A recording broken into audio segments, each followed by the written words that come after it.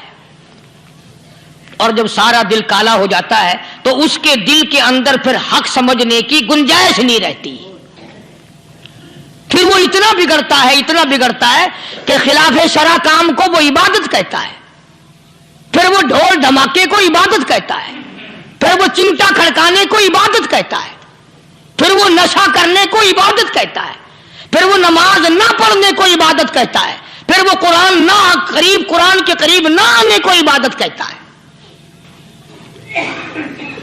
حالانکہ بزرگوں کا یہ طریقہ کار نہیں۔ سائیں توکل شاہ صاحب سبقت رحمت اللہ علیہ، امبالے شہر میں مزار ہے، حضرت کے واقعات میں لکھا ہے کہ جب کوئی عالم، جب کوئی قاری، جب کوئی بزرگ قرآن پڑھتا یا کچھ بیان کرتا، اگر قرآن پڑھتا غلطی کرتا، ہاں یہ بات سمجھ لو کہ سائیں شاہ صاحب جو تھے ان پڑھ تھے، عالم نہ تھے، پڑھے ہوئے نہیں تھے، لیکن اگر کوئی قرآن کی آیت غلط پڑھتا تو سائیں شاہ صاحب جو تھے وہ کہتے کہ تو نے غلطی کی ہے، اور اگر کوئی حضور کریم صلی اللہ علیہ وسلم کی حدیث پاک پڑھتا اس میں کوئی غلطی کر دیتا تو شاہ صاحب فرماتے کہ تو نے غلطی کی ہے۔ تو ایک دن مولویوں نے، عالموں نے، قاریوں نے مشورہ کر لیا اور کہنے لگے آؤ شاہ صاحب سے پوچھیں گے کہ ان کو، یہ پڑھے ہوئے تو ہے نہیں، ان کو پتہ کیسے چلتا ہے، میں آیت غلط پڑھی گئی یا حدیث پاک غلط پڑھی گئی، ان کو پتہ کیسے چلتا ہے؟ تو اللہ والے کی خدمت میں پہنچے اور جا کے یہ سوال کر دیا، اللہ والے سے یہ سوال کر دیا، آپ سب سبحان اللہ کہو تو میں آگے جواب بتاؤں۔ اللہ اکبر، اللہ اکبر، کیا شان ہے اللہ والوں کی۔ فرمایا تم نہیں جانتے جب کوئی قاری قرآن صحیح پڑھتا ہے، عالم حدیث پاک صحیح بیان کرتا ہے، میں دیکھتا ہوں، میری آنکھوں کو نظر آتا ہے، اس کے سر سے لے کر آسمان تک نوری فرشتوں کی قطار بند جاتی ہے، اور جب وہ غلطی کرتا ہے تو وہ قطار ساری رخصت ہو جاتی ہے، وہ قطار ساری چھٹی کر جاتی ہے، میں سمجھ جاتا ہوں کہ کوئی غلطی ہوئی ہے۔ یہ ہے اللہ والوں کی باتیں جو ہم لوگوں کے کام آنے والی ہیں، جو ہمارے سوچ و بچار کی ہیں، جو ہمارے کرنے کی ہیں، کہ کتنے دن ان حضرات کو فاقے کرنے پڑے، مصیبت جھیلنی پڑی، پریشانی اٹھانی پڑی تو پرواہ ہی نہیں کرتے تھے۔ مخلوق سے سوال کرنا ان حضرات کے یہاں بہت بری بات تھی، بلکہ نفحۃ الیمن ایک عربی کورس کی کتاب ہے، درس میں پڑھائی جاتی ہے عربی مدرسوں میں۔ ہم نے جب سبق پڑھتے تھے تو ایک واقعہ پڑھا تھا کہ کسی پہاڑ کی غار میں ایک اللہ والا رہتا تھا اور اللہ اللہ کرتا تھا، ہر وقت اللہ کی طرف سے کھانا آ جاتا تھا اور وہ کھا لیا کرتا تھا۔ تو خدا امتحان بھی کرتا ہے، آزمائش بھی کرتا ہے، دعا کیا کرو اللہ ہماری آزمائش نہ فرمائے، ہم لوگ آزمائش کے قابل کہاں ہیں۔ تو اللہ پاک نے جب اس اللہ والے کی آزمائش فرمائی تو 3 دن تک کھانا نہ آیا، 3 روز تک کھانا نہیں آیا۔ جب نہیں آیا تو بھوک نے ستایا، اور جب بھوک نے ستایا تو پریشانی ہوئی، اور جب پریشانی ہوئی تو دل میں خیال آیا کہ اب میرے لیے سوال کرنا جائز ہو گیا، اب تو میں بالکل بھوک نے تنگ کر دیا مجھے۔ تو پہاڑ سے نیچے اترے اور جا کر کے ایک مکان پہ سوال کر دیا، اور سوال یہ کیا کہ اللہ نام پہ مجھے کھانا چاہیے۔ ان گھر والوں نے 3 روٹیاں دے دی، ان گھر والوں نے 3 روٹیاں دے دی، اور یہ اللہ کا ولی لے کے چل دیا۔ تو جس گھر سے 3 روٹیاں ملی تھی ان کے یہاں ایک کتا بھی تھا، وہ اس ولی کے پیچھے پیچھے لگ گیا اور بھونکار قریب تھا کہ کاٹ کھائے، پھاڑ کھائے۔ اللہ کے ولی نے سوچا کہ یہ تو بڑا ظالم کتا پیچھے لگ گیا، 1 روٹی اس کو پھینک دوں، 2 مجھے کافی ہو جائیں گی، یہ اپنا اس کی ہلے لگ جائے گا، مشغول ہو جائے گا، میں نکل جاؤں گا۔ یہ کتاب کی بات ہے، حدیث کی نہیں۔ تو نفحۃ الیمن کتاب میں واقعہ یوں لکھا کہ کتا 1 روٹی کھا کے پھر بھاگ کے اس ولی کو مل گیا اور بہت بھونکار کاٹنے کے قریب ہوا۔ تو پھر اللہ کے ولی نے سوچا کہ یار ایک ہی روٹی کافی ہو جائے گی، یہ تو پھر ظالم پیچھے ہو گیا، اس نے دوسری روٹی بھی اس کو پھینک دی۔ اللہ کی شان، کتا دوسری روٹی کھا کر کے پھر ولی کے پیچھے پیچھے، اس نے سوچا ایسی روٹیوں سے تو یوں ہی بھلے، وہ تیسری بھی پھینک دی، کتے نے تیسری بھی کھا لی، اور جب تیسری روٹی کھا کے کتا بھونکا، اب ولی کھڑا ہو کر غصے میں آ گیا اور کہنے لگا او کتے تجھے شرم نہیں آتی؟ عربی کا لفظ ہے وَمَا عَدِيمُ الْحَيَا، اور بغیرت کمینے، تیرے مالک نے 3 روٹیاں دی تھی، جس دروازے پہ تو رہتا تینوں کھا لی پھر بھی بھونکتا ہے، تینوں روٹیاں میں نے تجھے دے دی پھر بھی بھونک رہا ہے۔ تو یوں لکھا اس کتاب میں کہ اللہ پاک نے کتے کو بھی زبان دی، اور وہ یہ کہنے لگا کہ ولی صاحب ذرا ٹھہرو، خود فیصلہ کرو، تم بے غیرت ہو یا میں بے غیرت ہوں، فیصلہ جناب کریں، میں کتا ہوں آپ ولی ہیں، جنت کے کھانے کھائے، ارے 3 دن نہ ملا تو آدمی کے دروازے پہ آ کے ماتھا گھسایا، جھولی پھیلائی، بھیک مانگی، مجھ سے قسم لے لو میں کتا ہوں، کئی مرتبہ 8 دن ٹکڑا نہیں ملتا، قسم لے لو اس دروازے کے سوا کبھی کسی دوسرے دروازے پہ نہیں گیا میں۔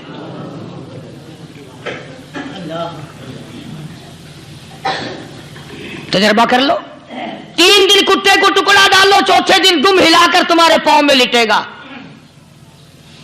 ساری عمر گزر گئی اس مالک کا دیا ہوا کھاتے ہوئے پیتے ہوئے، آج بھی تجھے اس مالک کا دروازہ سمجھ نہیں آیا۔ پانی وہ پلاتا والذی ہوا یطعمنی ویسقین وَإِذَا مَرِضْتُ فَهُوَ يَشْفِينِ،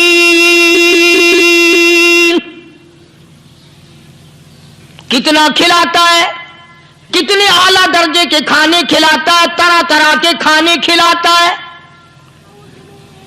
پالا اس نے، سنبھالا اس نے، زندگی اس نے دی، اولاد اس نے دی، خوبصورت بیوی اس نے دی، گھر آباد اس نے کیا، تھوڑی سی پریشانی آ گئی، اب جا کے قبر کے سامنے جھکا کھڑا ہے، اس مالک سے میرا کام نہیں چلا، او 4 گز زمین میں پڑنے والے، تو میری حاجت روائی کر دے۔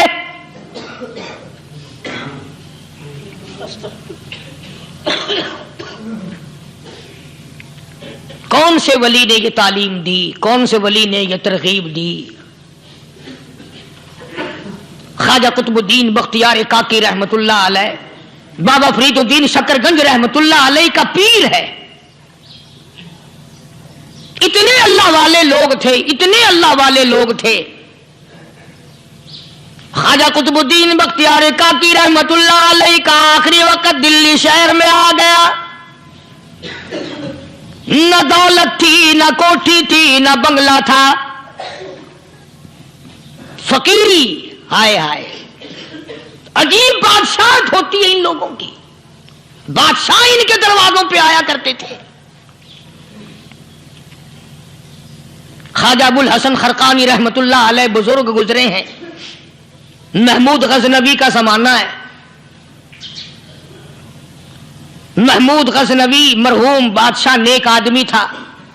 خواجہ ابو الحسن خرقانی رحمت اللہ علیہ کی خدمت میں آیا اور حضرت نے یوں پوچھ لیا، فرمایا محمود 2-4 دن پہلے بھی تو سنا تھا کہ تم ادھر آئے ہو، مجھ سے مل کے نہیں گئے؟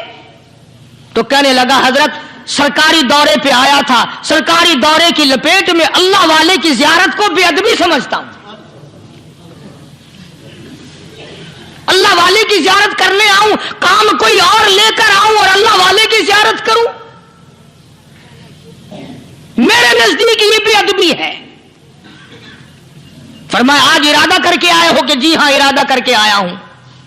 باتیں ہوتی رہی، محمود کہنے لگا حضرت آج بہت بڑا کام لے کر آیا ہوں، دعا فرماؤ، سومناتھ کے مندر پہ حملے کا ارادہ ہے، 70 راجاؤں کی فوج آئیں گی، 70 بادشاہوں کی فوج آئیں گی، 70 راجا ہندو اپنی فوج لے کر آئیں گے، میں اکیلا مسلمان مقابلے میں آؤں گا، دعا فرماؤ وہ قادر کریم مجھے فتح عطا فرمائے۔ کیسی نیت لے کر آیا کرتے تھے بادشاہ لوگ فقیروں کے دربار میں۔ آج تو اگر کسی ولی کے پاس بھی جاؤ گے، میں نے مولانا عبید اللہ انور مدثلو سے پچھلے دنوں عرض کر دیا، میں نے کہا حضرت آپ اپنے گھر میں ہی رہتے ہیں، باہر نہیں نکلتے، کئی دن لوگوں کو نیکی ملے گی، زیارت ہوگی، تو فرمانے لگے قاری صاحب آپ کو کیا پتا ہے، بس اسی کام کے لیے لوگ آتے ہیں، ہماری اینٹ پر دو، ہم نے مکان بنانا ہے، ہمیں دکان کا تعویذ دے دو، ہمارے پیچھے دشمن لگ گیا، ہمارا مقدمہ ہو گیا، اور یوں تو کہنے کوئی بھی نہیں آتا، دعا کر دو اللہ میری قبر میں بھلائی فرما دے۔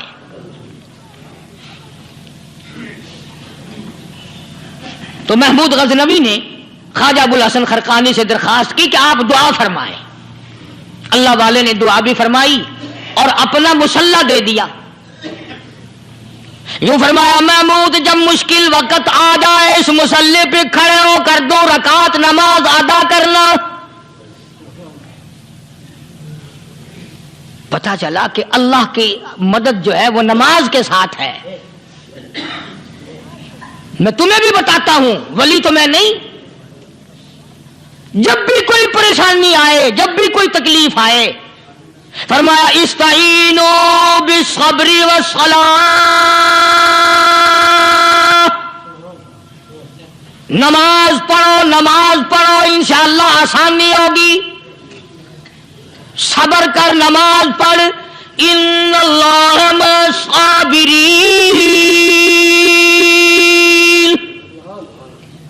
اللہ پاک صبر کرنے والوں کا ساتھی ہے، صبر بھی کرتا جا، نماز بھی ادا کرتا جا، جس سے تیرا بگاڑ ہے یوں بھی سوچتا جا میری طرف سے کوئی ظلم نہ ہو جائے، میں مارا جاؤں گا۔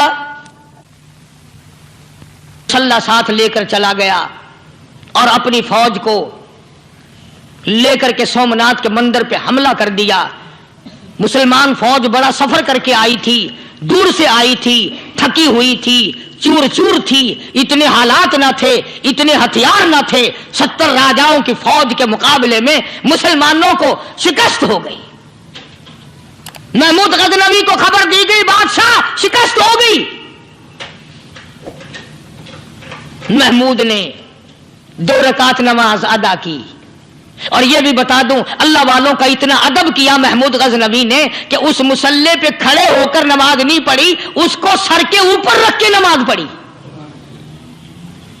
مصلی اللہ والے کا سر پہ رکھ لیا اور نماز پڑھی خدا کے حضور میں، اور پھر سر سجدے میں رکھ دیا۔ میرے پروردگار بے نیاز خالق و مالک، میں گناہگار سہی، میں سیاکار سہی، میں تیرا بندہ ہوں، او میرے مولا مقابلہ کفر سے ہے، حق پرستوں کی نہ کی تو نے گر دل جوئی نہیں، تانا دیں گے بت کے مسلم کا خدا کوئی نہیں، او میرے پروردگار آج مجھے ذلیل نہ کر، آج میری شکست نہ کر، آج مسلمانوں کو شکست نہ دے، اور بے نیاز پروردگار کافر کہیں گے ان کا خدا کہاں گیا۔ بس محمود غزنوی نے اللہ کے حضور میں نماز ادا کی اور دامن پھیلایا اور سر سجدے میں رکھا، وہ اطلاع ملی کہ شکست فتح میں بدل گئی۔ چنانچہ جمعے کا خطبہ محمود غزنوی نے سومناتھ کے مندر کے اندر دیا۔ اس قدر اللہ والوں کو دلچسپی تھی ان معاملات سے کہ قوم کے لیے بھلائی ہو، ملک کے لیے بھلائی ہو، عوام کے لیے آخرت کی دنیا کی بھلائی مقصود تھی۔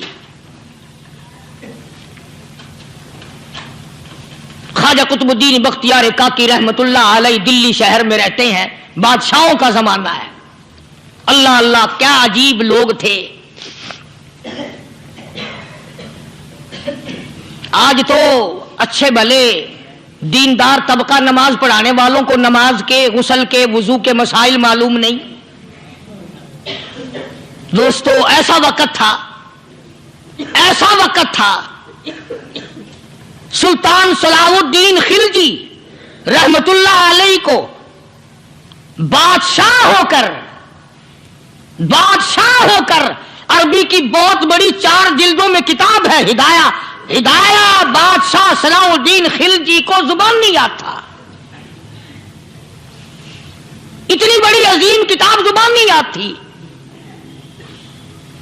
وہ بادشاہ بھی ہوا کرتے تھے اور ولی بھی ہوتے تھے، سلطان عالمگیر رحمت اللہ علیہ بہت بڑا بادشاہ ہو کر، اورنگزیب ہے، عالمگیر ہے، اتنا بڑا عظیم بادشاہ، مگر حضور کریم صلی اللہ علیہ وسلم کی 5000 حدیث پاک اس بادشاہ کو زبان نہیں آتی، اور قرآن کا حافظ تھا، قرآن کا قاری تھا، قرآن کا عالم تھا، قرآن کا مفسر تھا، ولی بھی تھا، بادشاہ بھی تھا، اللہ والا بھی تھا، اور اتنا خوف تھا دل میں تمہیں کیا بتاؤں۔ اللہ اکبر، بادشاہ ہو کر کے کپڑا خریدا، مزدوری کر کے کپڑا خریدا بادشاہ نے، اور کپڑا خرید کر اس کی ٹوپیاں اپنے ہاتھوں سے سی۔ عالمگیر رحمت اللہ علیہ نے اس کی ٹوپیاں اپنے ہاتھوں سے سی، اور چاندنی چوک دلی میں کھڑے ہو کر فروخت کی، بیچی، 6-7 روپے جمع کر کے ایک تھیلی میں بند کر کے، اوپر لکھا عالمگیر کا کفن ان پیسوں سے خریدا جائے۔ کبھی ہم نے بھی سوچا جو رشوت مارنے والا آدمی ہے، بتاؤ اس کے لیے کفن کہاں سے اچھے پیسے تلاش کر کے لایا جائے گا؟ رشوت کا ہی کفن ملے گا نا۔ جو آدمی ملاوٹ کر کے پیسے کماتا ہے، فنکاری کر کے پیسہ کماتا ہے، دغا اور فریب کر کے پیسے کماتا ہے، تو آج ہمارا کفن بھی صحیح نہیں، کفن بھی دغا والا، فریب والا، ملاوٹ والا۔ بلکہ تم تو کہتے ہو کہ آج کل کھانے کے لیے خالص کچھ نہیں ملتا، میں کہتا ہوں میت کو غسل دینے کے لیے پانی خالص نہیں ملتا۔ یہ جو ہم موٹریں نل کے لگاتے ہیں، یہ پیسے کون سے ہمارے خالص ہیں؟ جو صابن میت کو مل رہی ہیں، کون سے پیسوں کا خریدا ہوا ہے؟ جو خوشبو میت کو لگ رہی ہے، کون سے پیسوں کی خریدی ہوئی ہے؟ جو کفن پڑ رہا ہے وہ کیسے پیسوں کا کفن ہے؟ اور میں آگے بڑھ کر کے کہتا ہوں جو کندھوں پہ اٹھائے جا رہے ہیں وہ کون سے کتب ہیں، کون سے ابدال ہیں؟ جس نے میت کو غسل دیا ہے کبھی معلوم کیا کہ وہ کتنا بڑا نیک آدمی ہے؟ یہ تو ہمارے آخری وقت کا حال ہے، اور اس طرف کسی کا دھیان نہیں، سوچ نہیں، بچار نہیں، قطعی طور پر اندھے ہو جاتے ہیں۔ او میاں ٹھیک ہے جو کچھ ہو رہا ہے۔ اچھا ایک بات عرض کروں، اللہ تبارک و تعالیٰ کے یہاں جب ہم جائیں گے، اگر اور سارے معاملات کو چھوڑ دو، اللہ پاک یہی پوچھ لے کہ میاں یہ کفن جو پہن کے آیا یہ کیسا ہے؟ یہ جو کفن پہن کے آیا یہ کیسا؟ ہم کیا جواب دیں گے؟ بادشاہ عالمگیر رحمت اللہ علیہ نے تھیلی پہ لکھ کر کے بند کر کے رکھ دیا، جب میرا انتقال ہو جائے، میری موت آ جائے، جب میں دنیا سے رخصت ہو جاؤں، جب میں دنیا سے چلا جاؤں، میرا آخری لباس جو میں نے ساتھ لے کے جانا ہے، وہ شادی کے جوڑے دنیا تیار کرتی ہے، سفر کے جوڑے دنیا تیار کرتی ہے، غیر ملکوں میں جانے کے لباس دنیا تیار کرتی ہے، ادھر ادھر جانے کے لیے، تقریبوں میں جانے کے لیے جوڑے لباس پوشاک دنیا تیار کرتی ہے۔ اور میں کہتا ہوں لوگوں، قبر کی پوشاک ہم کب تیار کریں گے؟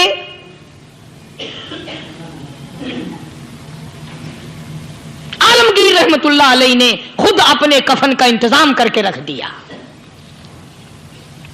ہمارے گھروں میں تو اگر کفن کا ذکر کرو تو گھر والے بھی منہ بنائیں گے، چھوڑو تم نے کفن کی باتیں بنانی شروع کر دی ابھی سے ہی۔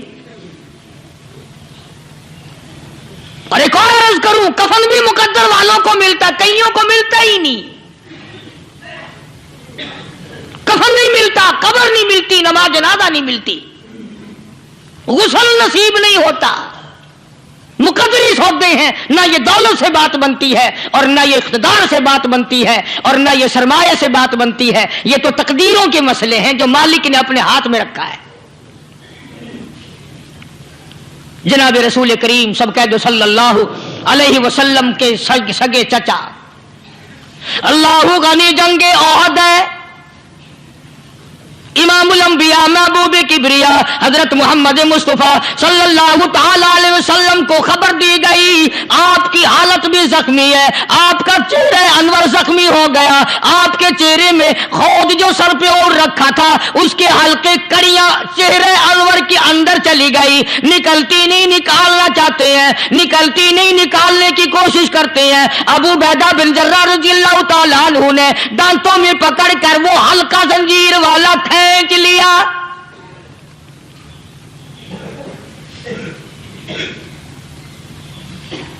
اللہ غنی ادھر خون کا فوارہ چھوٹا، خون کا فوارہ چھوٹا.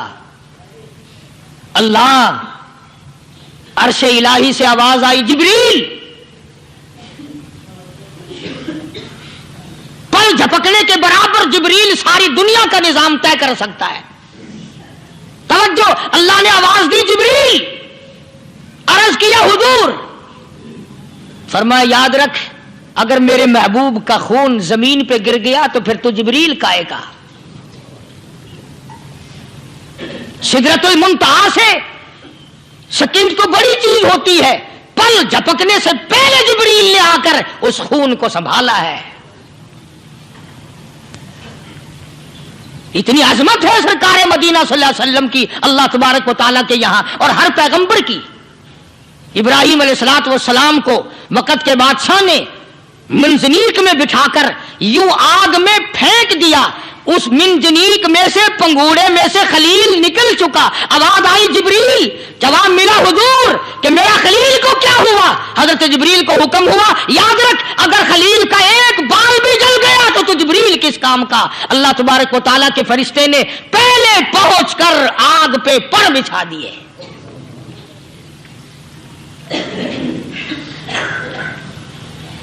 یوسف علیہ السلام کو بھائیوں نے کنویں میں پھینکا. اب بتاؤ، کنواں کوئی 100-200 گز یا 100-200 میل تو لمبا نہیں ہوتا. میں خالق کی بے نیازی تمہیں بتا رہا ہوں اور اپنے پیغمبروں کی کس طرح حفاظت فرماتے ہیں. سبحان اللہ. بھائیوں نے کنویں میں دھکا دیا، جبریل جی یہ کیا ہوا؟ تو میرا نبی آیا. میرے نبی کے کنویں میں جانے سے پہلے تخت بچھا دے. جبریل نے پر بچھا کر تخت بنا دیا.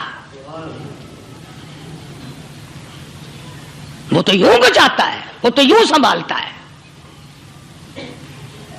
ابو عبیدہ بن جرہ رضی اللہ تعالی عنہ نے سرکار مدینہ صلی اللہ علیہ وسلم کے چہرے انور میں سے وہ جو زنجیر کڑی کھینچی، اللہ اللہ، ابو عبیدہ کے 2 دانت نیچے کے، 2 اوپر کے، 4 دانت نکل گئے.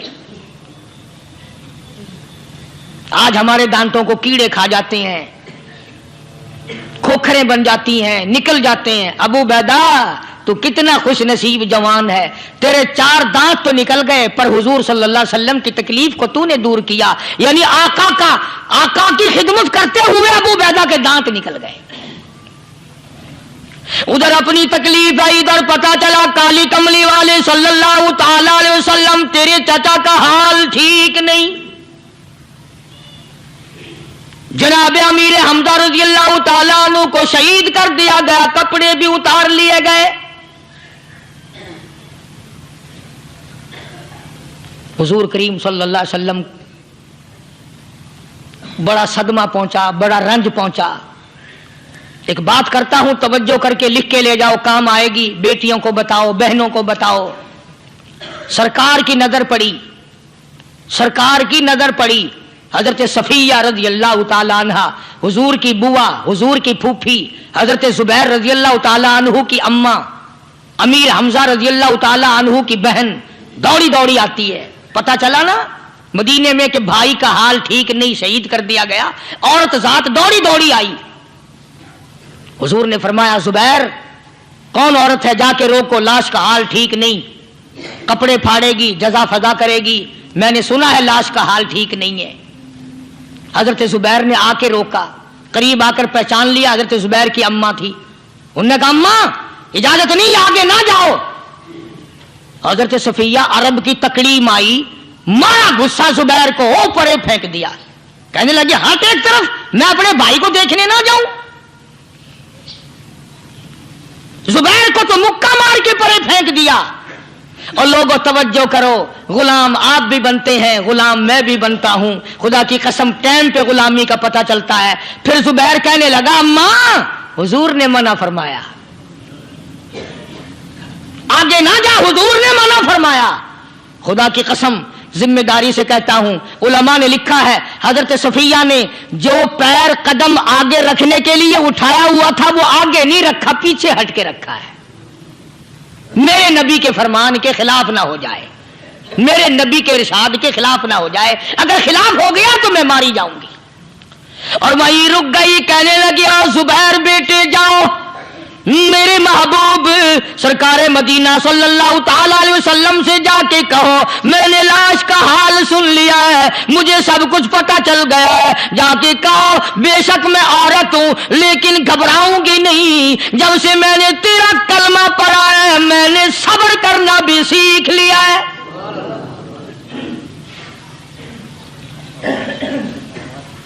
میں جدا فدا نہ کروں گی، میں کپڑے نہ پھاڑوں گی، میں رونا دھونا نہیں کروں گی۔ مدنی کریم صلی اللہ علیہ وسلم کو حضرت زبیر نے جا کے بتا دیا، میری اماں یوں کہتی ہے، فرمایا پھر بے شک اجازت ہے جائے۔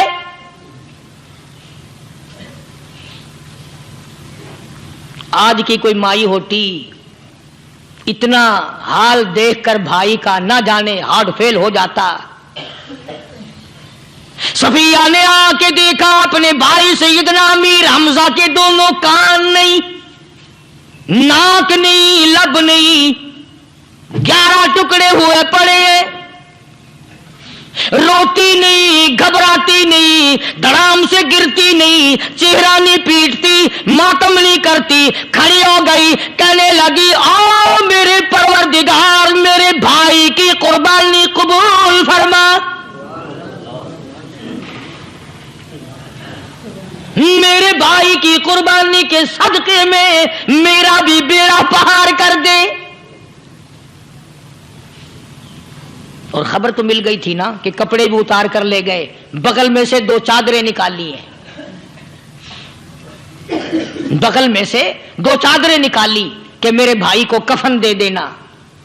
یوں جو نظر پڑی ایک انصاری نوجوان رضی اللہ تعالی عنہ، وہ بھی ننگا پڑا ہے، کافر اس کو بھی شہید کر کے گر گئے۔ مسلمانوں ذرا اندازہ لگاؤ، یہ بھی مسلمان تھے، یہ بھی نبی کے عاشق تھے، یہ بھی دیوانے تھے، ایسے وقت میں بھلا ایسی بات کس کو سوجھے؟ ماں جایا بھائی ہو، سگا بھائی ہو، اچھی محبت اور تعلق ہو بہن بھائی کا، اور سید الشہداء حضور نے فرمایا ہو وہ ننگا پڑا ہے، 11 ٹکڑے ہوئے پڑے ہیں، ایسے وقت میں ایسی بات کون سوچے؟ صفیہ کہنے لگی لوگوں ایک چادر اس بھائی کو دو جو میری ماں کے پیٹ سے پیدا ہوا، ایک چادر اس بھائی کو دو جو محمد کے کلمے نے میرا بھائی بنا دیا ہے، جو میرے نبی نے کے کلمے نے میرا بھائی بنا دیا ہے۔ کل قیامت میں خدا یہ نہ فرما دے صفیہ کفن دینے آئی، خیرات دینے آئی تو اپنے کو دے کے چلی گئی۔ اب ان میں ایک چادر ہے چھوٹی اور ایک ہے بڑی، پھر کہنے لگی میری چادریں واپس کر دو، ایسا نہ ہو میرے بھائی کو بڑی مل جائے دوسرے بھائی کو چھوٹی مل جائے، اللہ پاک کل یہ نہ فرما دے اگر کفن دینے بھی آئی تو اپنے کو بڑی دوسرے کو چھوٹی، یہ اللہ کی رضا والا تو کام نہیں۔ قرہ اندازی کی، سگے بھائی سیدنا امیر حمزہ رضی اللہ تعالیٰ عنہ کے حصے میں چھوٹی چادر آئی اور اس انصاری جوان کے حصے میں بڑی چادر آ گئی۔ چنانچہ جب محمد عربی صلی اللہ تعالی علیہ وسلم تشریف لائے تو حضور کو اتنا صدمہ پہنچا، میری مستقل کیسٹ ہے سیدنا امیر حمزہ رضی اللہ تعالیٰ عنہ کے عنوان پر، آپ لوگ اسے خرید کے سنیں۔ تم بھی کہتے ہو کہ ہم نے اسلام کی بڑی خدمت کی، ہم نے قرآن کی بڑی خدمت کی، ہم نے علماء اور طالب علموں کی بڑی خدمت کی، ہم نے مسجد اور مدرسوں کی بڑی خدمت کی۔ میں یہ کہتا ہوں آؤ دیکھو تو صحیح کہ ان حضرات نے کہاں تک قربانیاں دی ہیں۔ حضور نبی کریم صلی اللہ تعالی علیہ وسلم جب اپنے پیارے چچا کی لاش پہ آئے، چہرے پہ نظر پڑی دونوں لب نہیں، کالی کملی والے صلی اللہ تعالی علیہ وسلم نے منہ میں جھانک کر دیکھا تو زبان نہیں، ذرا نیچے کو نظر کی پیٹ میں جگر اور کلیجہ نہیں، دونوں ہاتھ نہیں، دونوں کان نہیں۔ یہ حال دیکھ کر حضور صلی اللہ علیہ وسلم کو چکر آ گیا، زمین پہ تشریف فرما ہو گئے، اور پھر بلکہ یہاں تک لکھا ہے کہ آپ نے یوں فرمایا او میرے مالک اگر صفیہ مائی میری بوا پھوپھی یہاں نہ ہوتی تو میں یہ ٹکڑے بھی نہ اٹھاتا، اگر تو یوں ہی راضی ہے تو میں بھی یوں ہی راضی ہوں۔ اور پھر جب ان ٹکڑوں کو جوڑا گیا تو صحابہ نے عرض کیا یا رسول اللہ صلی اللہ تعالی علیہ وسلم، امیر حمزہ قداور آدمی تھا، لمبا تکڑا بہادر آدمی تھا، حالت یہ ہے چادر چھوٹی ہے بھی ایک ہی، اگر سر ڈھانپتے ہیں تو پیر کھل جاتے ہیں، پیر ڈھانپتے ہیں تو سر کھل جاتا ہے۔ حضور نے فرمایا سر کو چھپا دو، پیروں پہ میرے چچا کے درختوں کے پتے ڈال دو۔ میں یہ عرض کر رہا تھا کہ اللہ والے ہر وقت میں آدمی کی اصلاح کی کوشش کرتے ہیں، اسے بنانے کی کوشش کرتے ہیں، اسے سمجھانے کی کوشش کرتے ہیں۔ اللہ تبارک و تعالی ہر مسلمان کو توفیق دے کہ وہ اپنی زندگی بھر اللہ والوں کی خدمت میں جانے آنے کی، قرآن کی خدمت کی ہر وقت پروگرام بنائے، نیت خیر رکھے۔ کیوں؟ اس لیے اسی کو کہتا ہے کہ لیے پھرتی ہے بلبل چوچ میں گل، لیے پھرتی ہے بلبل چوچ میں گل، اور ڈھونڈتی ہے شہید ناز کی تربت کہاں ہے، تلاش کرتے ہیں جانور پرندے کہاں پر اللہ کی رحمت برس رہی ہے۔ تو ہمیں بھی اللہ کی رحمت کا طالب ہونا چاہیے، اللہ کی رحمت کا متلاشی ہونا چاہیے۔ اللہ پاک مجھ پہ اور آپ سب پر، ساری امت پر اپنا کرم فرمائے۔ وآخر دعوانا ان الحمدللہ رب العالمین۔ اللہم صلی وسلم وبارک علی سیدنا و مولانا محمد النبی الامی الہاشمی وعلی آلہ واصحابہ برۃ الکرام۔ الہ العالمین ہم سب پہ کرم فرما یا اللہ، فضل کا معاملہ فرما، کرم کا معاملہ فرما۔ حاجی رشید صاحب مدینہ گلاس فیکٹری والوں کا آپریشن ہوا ہے، ہر وقت دعا کرتے رہتے اللہ تعالیٰ سے کاملہ عطا فرمائے۔ میرے خدمت گزار ہیں، ساتھی ہیں سرفراز خان صاحب باولپور کے، ان کی اللہ پاک اپنے فضل و کرم سے پریشانیوں کو دور فرمائے، اور جتنے بھی حافظ گل محمد کی والدہ انتقال کر گئے اللہ تعالیٰ مرحومہ کی قبر کو جنت کا باغ بنائے۔ یا اللہ ہم سب کے والدین کی مغفرت فرما، ماں باپ کی بخشش فرما، آباء و اجداد کی مغفرت فرما، دوست احباب اور خدمت گزاروں کی مغفرت فرما، دور کے نزدیک کے، مسجد کے، مدرسے کے، میرے خدمت گزاروں کے کاروبار میں مال و جان میں برکت عطا فرما۔ یا اللہ اپنے فضل و کرم سے سارے پاکستان کی حفاظت فرما۔ یا اللہ تمام بیماروں کو شفا عطا فرما۔ کئی ساتھیوں نے کہا یا اللہ سب کے کاروبار میں برکت عطا فرما، سب کے روزی رزق میں وسعت عطا فرما، سب کی فصلوں میں برکت عطا فرما، اسپتالوں میں، گھروں میں، دور نزدیک جتنے بیمار ہیں یا اللہ سب کو شفا عطا فرما۔ یا اللہ سبھی کی پریشانیوں کو دور فرما، سب کی مشکلوں کو آسان فرما، ہم سب کی اولاد کو نیک اور نمازی بنا، ہمارے گھروں کو نماز اور قرآن سے آباد فرما۔ یا اللہ ہم سب کو پختہ نمازی بنا، کلمے اور ایمان والی موت عطا فرما۔ یا اللہ تمام مسلمانوں کو ہدایت عطا فرما، پوری دنیا میں دین کے چشمے بہا دے، قرآن اور ایمان والی زندگی بنانے کی توفیق عطا فرما۔ یا اللہ تمام مسلمان جتنے بھی پوری دنیا میں عالم اسلام کی حفاظت فرما، ان سب کی جان مال عزت آبرو اور ایمان کی حفاظت فرما۔ یا اللہ تمام مسلمان جتنے بھی یہ مرد عورت جھولی پھیلائے بیٹھے ہیں سب کو حج بیت اللہ نصیب فرما، سب کو روزہ رسول اللہ صلی اللہ علیہ وسلم کی زیارت نصیب فرما۔ یا اللہ جتنے مسلمان مرد عورت قبروں میں چلے گئے سب کی قبروں کو جنت کا باغ بنا، ہمارے اساتذہ کی مغفرت فرما، مشائخ کے درجوں کو بلند فرما۔ یا اللہ جتنے بھی مریض ہیں دکھ دردوں کو دور فرما، یہ ہمارے جتنے بھی مسجد کا انتظام کرنے والے حضرات ہیں یا اللہ سب کی دینی دنیاوی پریشانیوں کو دور فرما اور نیک ارادوں میں کامیاب اور پائے تکمیل تک پہنچا۔ ہم سب کی اولاد کو ہماری قبروں کا وارث بنا، یا اللہ ہماری نمازوں کا وارث بنا، یا اللہ دین احمد صلی اللہ علیہ وسلم کا وارث بنا۔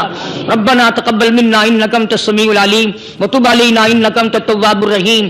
صلی اللہ علی حبیبہ محمد وعلی آلہ وصحبہ اجمعین برحمتک یا ارحم۔